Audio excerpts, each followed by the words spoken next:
Why does burning of candle act as a physical as well as a chemical change? So burning of candle is an interesting type of change because when a candle burns, both physical and chemical changes happens because the wax. So candle is made up of the wax. So the wax that burns, it undergoes both physical and chemical changes. So what is the physical change that takes place here? Physical change is the melting of wax. So whenever a candle is burnt, so the wax melts and it vaporizes. So it means it is changing from a solid to liquid, and that wax, melted wax, can be solidified and convert back to its original form, means it can be converted back to the solid form.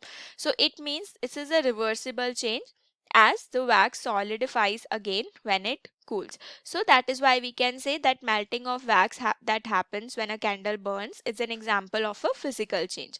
Moreover, the candle burns, so the wax vapors, they burn at the wick, so means burning of the wick happens. So when the wick burns, so wax vapors, they also vaporize, and whenever burning happens, new substances are formed like carbon dioxide, gases evolved, water vapor, and when a candle is burned, we know heat and light are produced. So whenever some new substances are formed, we say that a chemical change has happened, and this is an irreversible process because once the wick burns, we cannot bring back to its original form. So this is an irreversible process.